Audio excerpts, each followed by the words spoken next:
que tous les jeunes se mettent en place.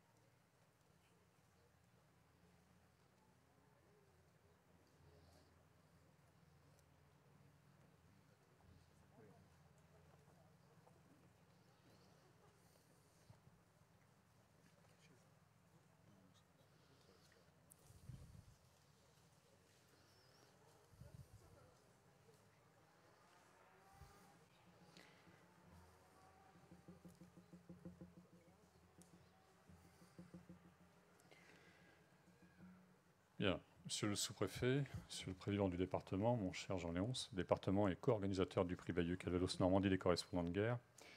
Mesdames et messieurs les élus, monsieur le président du jury, cher de Gatti, bienvenue à Bayeux, là déjà depuis quelques bonnes heures, depuis lundi je crois, à la rencontre des lycéens. Je voudrais saluer aussi les membres, les représentants de Reporters sans frontières, les familles ou les amis des journalistes qui malheureusement, enfin, pour lesquels les noms figurent sur la stèle. Mesdames et messieurs, difficile de vous dire bienvenue ici, puisque c'est sûrement le moment le plus difficile de la semaine du prix Bayeux Calvados Normandie des correspondants de guerre. C'est le moment le plus chargé en émotions. Je l'ai déjà dit, mais effectivement, malheureusement, depuis quelques années maintenant, on commence à voir sur les stèles des noms de journalistes, de femmes, d'hommes, qui ont fait le choix de faire un métier difficile pour aller chercher l'information. L'information, c'est souvent la vérité, c'est ce qui nous est nécessaire, c'est aussi l'oxygène de nos démocraties. Et il y a des noms, maintenant, nous mettons des visages. Et ça, c'est terrible pour nous. Certains des journalistes ont été lauréats du prix Bayeux, donc c'est forcément un moment chargé d'émotions. Sur la stèle 2020, il y aura 53 noms. Ces 10 dernières années, on est presque à 1000 noms. Donc c'est énorme. On voit bien que la profession paye un tribut très très lourd pour justement faire en sorte que nous soyons informés. Et la volonté des organisateurs du prix Bayeux, c'est de maintenir, et ça nous renforce dans la volonté de créer cet événement, rendre un hommage justement à tous ces journalistes qui ont pris ces risques, mais aussi transmettre donc aux jeunes, aux lycéens, aux collégiens. Et quel bonheur de voir des lycéens à nos côtés, justement, transmettre cette mémoire, tout ce travail qui a été fait par toutes ces femmes, ces hommes qui ont justement pris ces risques, leur donner aussi avec les équipes pédagogiques des clés de compréhension pour le monde d'aujourd'hui, faire en sorte qu'ils s'intéressent à la géopolitique et quand ils ont éventuellement en main, donc, qui sont en train de regarder un écran de télé, qu'ils ne zappent pas au moment des informations, mais qu'ils s'intéressent justement à l'actualité. Donc le prix Bayeux, c'est cette dimension-là, c'est faire en sorte que nos jeunes, justement, s'intéressent à celle-ci. Ce sont nos ambassadeurs de paix de demain. Merci.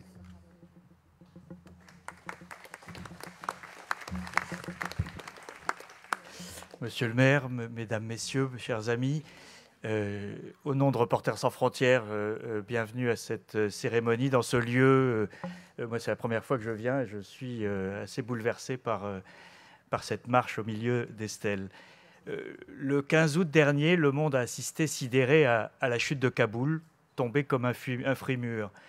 Mais le fait qu'il n'y ait pas eu de combat à Kaboul n'a pas empêché journalistes et photographes en Afghanistan de payer une année de plus, de nouveau cette année, un très lourd tribut à l'accomplissement de leur métier dans une guerre qui dure depuis des décennies. Deux nouveaux noms de journalistes tombés cette année sont inscrits sur les stèles. Danish Siddiqui, photographe de l'agence Reuters, plusieurs fois primé, et auquel John Pullman de Reuters rendra hommage tout à l'heure. Et Adel Imak Besmela, journaliste de la radio Voice of Roar, exécuté alors qu'il rentrait chez lui le 1er janvier 2021. Il avait déjà échappé à 2 tentatives d'assassinat en 2020. L'Afghanistan est l'un des pays martyrs de notre profession, avec 4 autres journalistes tués en 2020. Et des inquiétudes de plus en plus grandes pour les journalistes qui sont restés en Afghanistan sous le joug des talibans. Il y a 10 jours, Reporters sans frontières publiait un appel signé par plus de 100 journalistes afghans qui plaidait pour que la communauté internationale aide à ne pas voir la mort du journalisme en Afghanistan. Il est difficile pour moi qui ai commencé dans ce métier à l'AFP de ne pas repenser en ce jour à Shah Maraï, directeur de la photo du bureau de l'AFP à Kaboul, mort dans un double attentat suicide en 2017. Mais une fois encore, ce sont les journalistes mexicains, pays qui n'est pas en guerre, en tout cas officiellement, qui ont payé le plus lourd tribut. 9 d'entre eux ont leur nom gravé sur la stèle en 2021. Une fois encore, c'est une tendance lourde. Les 2/3 des quelques 50 et quelques journalistes tués l'an dernier l'ont été dans des pays en paix. C'est beaucoup et c'est insupportable. Aucune région du monde n'a été épargnée. Tous les noms qui apparaissent cette année sont des journalistes du Moyen-Orient, d'Asie, d'Amérique du Sud, d'Afrique et d'Europe. L'Europe était censée être le continent le plus sûr pour les journalistes. Elle est de nouveau endeuillée avec les assassinats de Peter de Vries aux Pays-Bas et de Georgios Karavias en Grèce. 2 journalistes qui ont été visés délibérément en vertu de leur travail. Ces meurtres s'ajoutent à ceux de Daphne Caruana Galizia à Malte en 2017 et de Jan Kuciak en Slovaquie en 2018, qui avaient choqué l'opinion. Si les journalistes sont pour la plupart tués dans leur propre pays, 2 journalistes européens, les Espagnols David Berrien et Roberto Fraile, sont tombés loin de chez eux dans une attaque d'un groupe armé dans la région du Sahel, une région où il devient de plus en plus dangereux, voire impossible pour les journalistes de travailler normalement. Leurs familles sont aujourd'hui parmi nous et je voudrais les saluer. Le plus insupportable, c'est que tous ont été tués dans l'exercice de leur métier. Ils ont été délibérément visés et lâchement assassinés par balles ou lors d'attentats ciblés. La lutte contre l'impunité doit être un impératif au niveau international. Nous nous y employons dans un univers qui, il faut bien le dire, n'est pas très favorable. C'est l'impunité qui encourage le passage à l'acte. L'histoire a déjà donné tort aux assassins, mais le droit doit suivre et doit agir pour protéger autant que possible ceux qui font leur travail. Comment enfin, dans ce contexte, je viens de parler du Sahel, ne pas penser au journaliste français Olivier Dubois, correspondant à Bamako de Libération, Le Point et Jeune Afrique, qui est otage d'un groupe armé au Mali depuis bientôt 6 mois. 6 mois demain, le 8 octobre. RSF est particulièrement mobilisé pour œuvrer à sa libération. Merci à la ville de Bayeux et aux organisateurs du festival qui viennent de dévoiler une banderole pour qu'on ne l'oublie pas. Et demain, d'autres villes de France se joindront à ce mouvement pour rappeler le souvenir d'Olivier Dubois, qu'il ne faut pas oublier, qui est aujourd'hui le seul otage français dans le monde. Un journaliste qui, là encore, faisait son métier. Nous espérons qu'Olivier sera bientôt de retour parmi les siens et à nos côtés. Je vous remercie.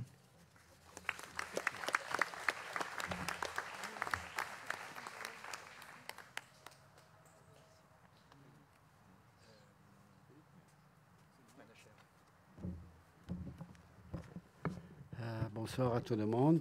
D'abord, je vais enlever mes chapeaux à Bayeux qui organise cet événement. Aussi à mes collègues qui, avec leur courage, ils vont chercher la vérité pour informer les autres. Et moi, ça fait à peu près un demi-siècle que je suis photographe. Je couvre plusieurs zones de conflit, mais pas seulement zones de conflit, aussi d'autres sujets sociaux. Et pendant ces années, j'ai perdu beaucoup de collègues, beaucoup des amis, beaucoup de frères et de sœurs qui voulaient exercer leur travail. Enfin, pour nous, il y a 2 dangers dans notre métier. D'abord, c'est les dangers dans les zones de conflit, la guerre. Mais le danger plus grand, c'est des autorités, des régimes dictatoriaux qui ne veulent pas que nous soyons là, qui ne veulent pas qu'ils nous racontent la vérité. Et, par exemple, moi je suis iranien et j'ai dû échapper en 1985 parce que je savais que si je restais, je ne serais pas ici parmi vous. L'Iran, c'est un des pays, le régime iranien, c'est un des régimes plus sangliers, je peux dire, et ennemis des journalistes, parce qu'ils ne veulent pas qu'on révèle la vérité. Et un des dernières victimes de ce régime fondamentaliste, c'est Ruhollah Zam, un journaliste qui était fils d'un grand ayatollah qui a vraiment devenu opposition après avoir la corruption de ce régime. Il a dû aussi s'exiler en France. Et malheureusement, il est allé en Irak et le régime iranien, ils l'ont kidnappé, ils l'ont emmené à Iran et ils l'ont exécuté. Et ça, c'est seulement un cas. Il y a, depuis 1979, que le régime fondamentaliste iranien ils ont pris le pouvoir, il y a centaines et centaines de journalistes et photographes qui ont été exécutés, emprisonnés, torturés, et ça continuait. L'Iran, maintenant, c'est la prison plus grande pour les journalistes, mais pas seulement pour les journalistes, pour tous les activistes de droits, tout ce qu'ils veulent critiquer. Donc, voilà. Malgré tout ça, on voit qu'on accepte ça, on avance, et avec le courage, surtout les jeunes reporters que j'en vois, ils continuent à révéler, le secret que le régime fondamentaliste ou dictatorial, ils ne veulent pas qu'on en parle. Et voilà, je crois qu'une société sans journalisme, c'est plus un régime démocrate. Donc, notre rôle, c'est très important dans les sociétés pour continuer de critiquer, de soulever les critiques. Alors, merci encore, Monsieur le maire et Ville Bayot, pour organiser ça. Et c'est important que nous journalistes, qu'on se trouve dans les zones difficiles et conflits, qu'on vienne ici, qu'on se rencontre et voilà, apprécie le travail notre travail. Merci beaucoup.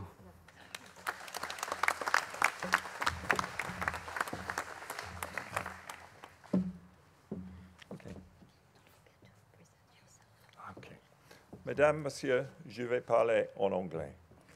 I am John Pullman from the Reuters news agency. I'm here to talk about one name that appears on this year's stone in particular. Je suis ici pour un événement en particulier. The death of Danish Siddiqui in July this year was a tragedy for his family, for his friends, for his colleagues, for Reuters, and for the world of photojournalism. La mort de Danish Siddiqui en juillet dernier est une tragédie. Pour sa famille, pour ses amis, pour ses collègues, pour Reuters et pour le monde du photojournalisme. He has been widely mourned in India and across the world by anyone who values the truth. Il a été pleuré dans toute l'Inde et à travers le monde par tous ceux qui accordent de la valeur à la vérité. Danish was only 38 when he was killed on assignment while covering an assault on the Taliban by the Afghan National Army. Danish n'avait que 38 ans lorsqu'il a été tué dans l'exercice de ses fonctions, alors qu'il couvrait un assaut de l'armée nationale afghane contre les talibans. His career spanned text reporting and TV work, but he found his true métier in news photography. S'il avait, lors de sa carrière, pratiqué le journalisme écrit et télévisuel, il avait trouvé sa véritable vocation dans le photojournalisme. He was based in India, but he worked all over the world. I last saw him in Hong Kong, where he was covering the pro-democracy protests. Basé en Inde, il travaillait dans le monde entier. La dernière fois que je l'ai vu, c'était à Hong Kong, où il couvrait les manifestations pro-démocratie. Much of his work involved conflict and its consequences. In 2018, he was part of the team that won the Pulitzer Prize for covering the Rohingya refugee crisis. Une grande partie de son travail avait trait aux conflits et à leurs conséquences. En 2018, il faisait partie de l'équipe lauréate du prix Pulitzer pour sa couverture de la crise des réfugiés Rohingyas. His work was full of humanity and bravery. You will probably have seen his pictures of street assaults in New Delhi as a religious conflict blew up last year. Son travail était rempli d'humanité et de courage, comme vous l'avez certainement vu dans ces clichés d'agression de rue lors du conflit religieux qui a secoué New Delhi l'année dernière.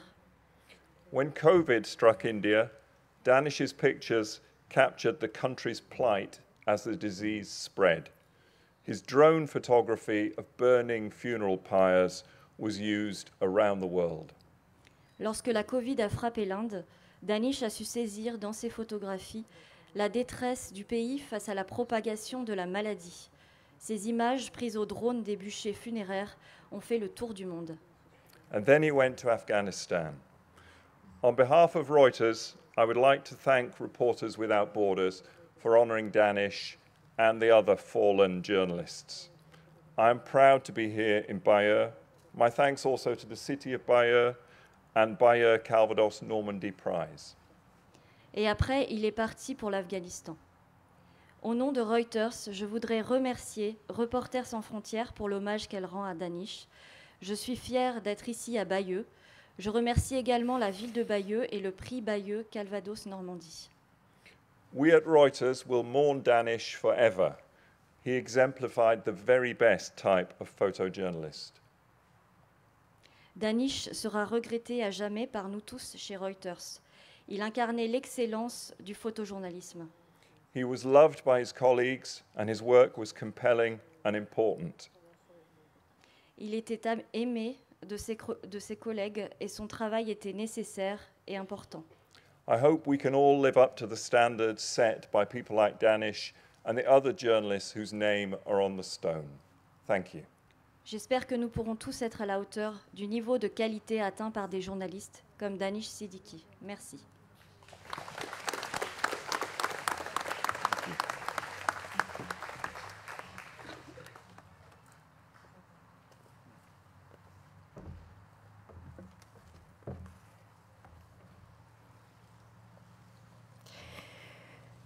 Buenas tardes, mi nombre es Rosaura y estoy aquí en representación de las familias de Roberto Fraile y David Beriain.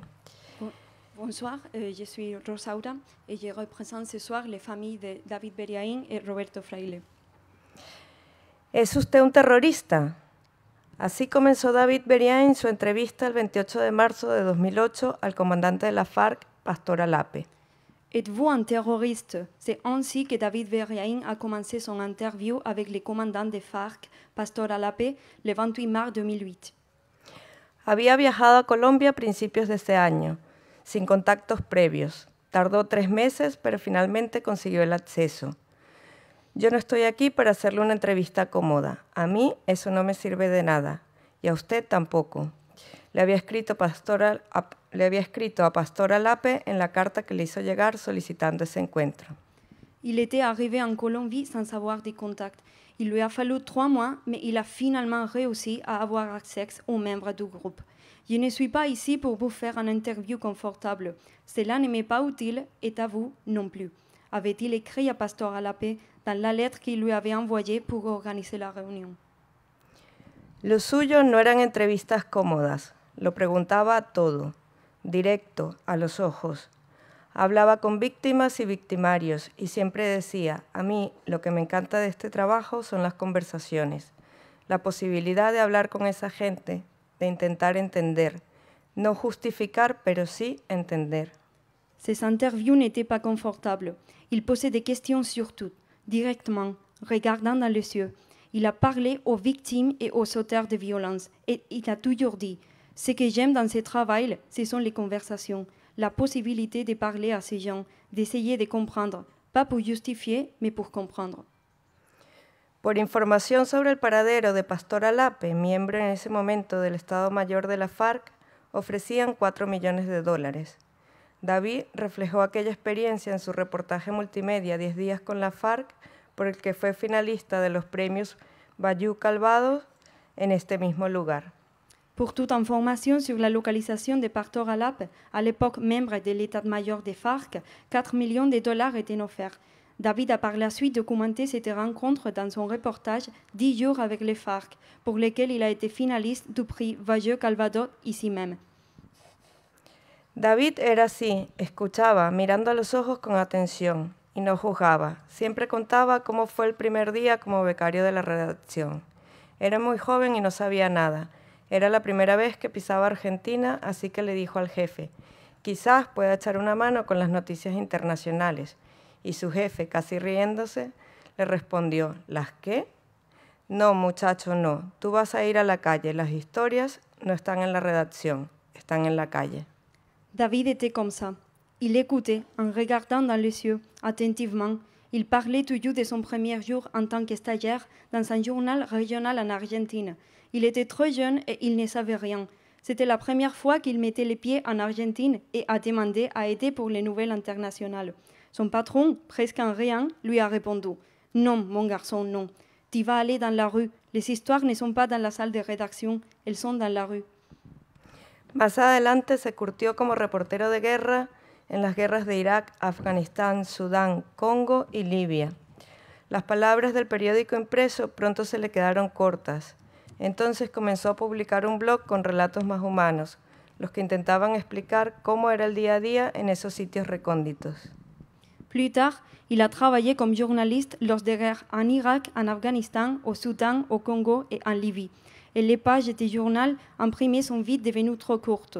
Il a ensuite commencé à bloguer les histoires les plus humaines, celles qui tentaient d'expliquer ce qu'était la vie quotidienne dans cet endroit reculé. Hasta ese momento habíamos conocido al David reportero y escritor, pero a partir de entonces apareció el verdadero titán periodístico y audiovisual que era, con una humanidad rotunda que traspasaba la pantalla.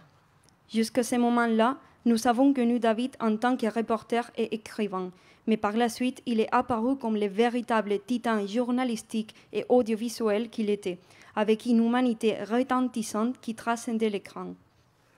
En ese entorno conoció a Roberto Fraile, otro titán periodístico, tanto que trabajaba en un canal autonómico y utilizaba sus vacaciones para ir a cubrir la guerra, un apasionado con ganas de mostrar lo que sucede en el mundo. C'est à cet environnement qu'il a rencontré Roberto Fraile, un autre titan du journalisme qui travaillait pour une chaîne régionale et profitait de ses vacances pour couvrir la guerre. Il avait une passion de montrer ce qui se passait dans le monde. Estas dos almas enamoradas del periodismo se conocieron en el terreno y desde entonces se hicieron amigos, muy buenos amigos. Roberto estaba a la altura de David y David a la altura de Roberto. Cada uno encontró en el otro el compañero perfecto de viaje, esa persona con la que ir hasta el fin del mundo. Ces deux âmes amoureuses du journalisme se sont rencontrées sur le terrain et se sont depuis devenus amis, de très bons amis. Roberto était à la hauteur de David et David à la hauteur de Roberto. Chacun a trouvé en l'autre le compagnon de voyage idéal, la personne avec qui aller jusqu'au bout du monde. Ese inseparable dúo sacó a la luz medio centenar de documentales. Consiguieron entrar en los campos de la FARC y el ELN en Colombia. Accedieron al cártel de Sinaloa en México, a los grandes laboratorios de los principales capos de la droga del mundo. Investigaron la caza furtiva en África, retrataron la labor de quienes se juegan la vida en el monte para salvarlo del fuego y de quienes se lanzan al mar apostando por un futuro mejor. Ce duo inséparable a mis en lumière une demi-centaine de documentaires. Ils ont réussi à pénétrer dans les camps des FARC et de l'ELN en Colombie. Ils ont eu accès au cartel de Sinaloa au Mexique et aux grands laboratoires des principaux barons de la drogue dans le monde. Ils ont documenté le fonctionnement des réseaux internationaux de trafic d'armes et d'êtres humains. Ils ont enquêté sur le braconnage en Afrique. Su trabajo periodístico fue reconocido en multitud de ocasiones y en diversos países. Y hoy nos encontramos aquí para rendir homenaje. La muerte de David y Roberto es una pérdida irreparable para el periodismo más inquieto y honesto. El que va al lugar de los hechos se mancha las botas de barro e intenta entender de cerca lo compleja que puede ser la realidad. Leur travail journalistique a été reconnu à de nombreuses occasions et dans de nombreux pays. Et aujourd'hui, nous sommes ici pour leur rendre hommage. La mort de David et Roberto est une perte irréparable pour le journalisme le plus agité et le plus honnête. Celui qui va sur le terrain, qui se salit avec de l'abus sur les chaussures et qui essaye de comprendre de près la complexité de la réalité. Solo esperamos que su pasión y su saber hacer consigan inspirar a nuevas generaciones, que existan relevos, no solo de David y Roberto, sino de todos otros aquellos grandes periodistas que han entregado su vida a esta profesión. Nous espérons seulement que leur passion et leur savoir-faire vont inspirer les nouvelles générations. Nous espérons qu'il y aura des successeurs, non seulement à David et Roberto, mais aussi à tous ces autres grands journalistes qui ont donné leur vie à cette profession. En nombre de las familias y compañeros de profesión, agradecemos de corazón este reconocimiento a la ciudad de Bayeux, al Bayeux Calvados Normandie Premio, a Reporteros Sin Fronteras y a todos los presentes. Muchas gracias. Au nom des familles et des collègues, nous vous remercions sincèrement pour cette reconnaissance. Merci à la ville de Bayeux, au prix Bayeux Calvados Normandie, à Reporters Sans Frontières et à toutes les personnes présentes. Merci beaucoup. Merci beaucoup.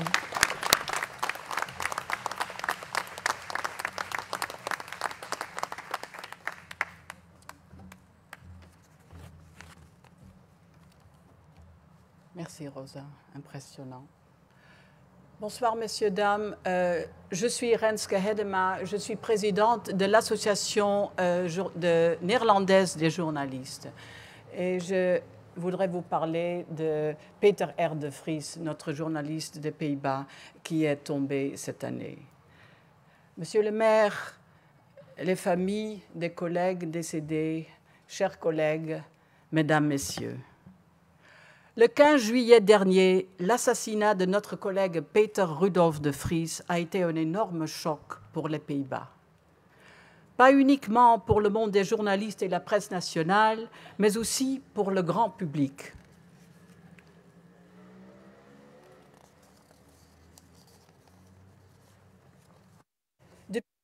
Depuis des dizaines d'années, avec ses émissions à la télé, où il avait résolu tant de crimes et assisté tant de victimes, Peter R. de Vries était devenu un héros national. Lors de sa cérémonie d'adieu, dans le théâtre Carré sur le fleuve l'Amstel à Amsterdam, des milliers de personnes étaient venues de tout le pays pour lui rendre hommage, créant une chaîne sans fin sur les quais de l'Amstel. Fidèle à son adage « Mieux vaut mourir debout que vivre à genoux », Peter R. de Vries, alors qu'il regagnait sa voiture après son émission, fut abattu en plein jour dans le centre de notre capitale. Peter R. de Vries est l'un des 3 journalistes que la présidente de la Commission européenne, Ursula von der Leyen, a mentionné dans son discours sur l'état de l'Union du 15 septembre dernier. C'est un moment aussi triste que remarquable.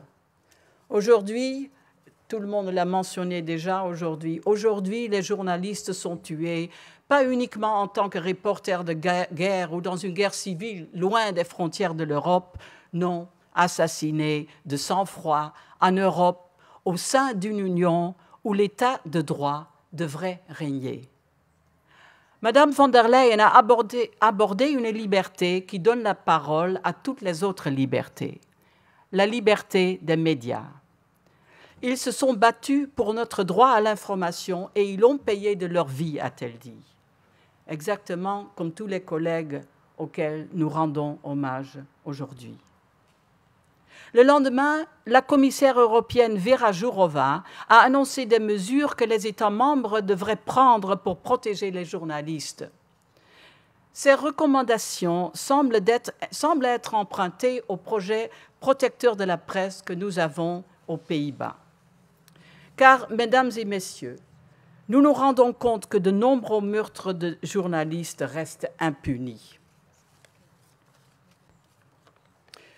Et nous voulons nous battre contre cette impunité. En effet, aux Pays-Bas, les responsables et les assassins sont poursuivis. Nous combattons chaque attaque contre la presse, qu'il s'agisse de menaces de mort par voie numérique ou encore des attaques physiques, elles sont toutes poursuivies en priorité. Il s'agit là d'une coopération structurelle entre la justice, la police, le rédacteur en chef et notre association néerlandaise des journalistes. Nous avons un point de support en place où nous offrons une assistance juridique et psychologique pour les collègues intimidés ou attaqués, que ce soit verbalement, physiquement ou par voie numérique. Nous offrons des formations pour mieux se défendre. Nous installons des caméras auprès des domiciles des collègues menacés et notre ligne est ouverte 24 heures sur 24. Ceci n'est pas un luxe. Les collègues de la télévision publique NOS ont dû enlever les logos de leurs camions et de leurs micros. Les reporters sont accompagnés par des agents de sécurité pendant leur travail. D'autres collègues se sont vus attaquer avec des cocktails Molotov à leur domicile même. Le Parlement néerlandais vient d'attribuer le budget nécessaire pour les prochaines années et nous en sommes reconnaissants. Car, aussi triste que soit la raison d'être de ce projet protecteur de la presse, il est absolument nécessaire. Car c'est le signal que dans un État de droit comme les Pays-Bas, dans une union de droit comme l'Europe, le journalisme joue un rôle crucial dans une démocratie. Un rôle qu'il faut défendre tous ensemble, en Europe comme dans le monde entier. Je vous remercie.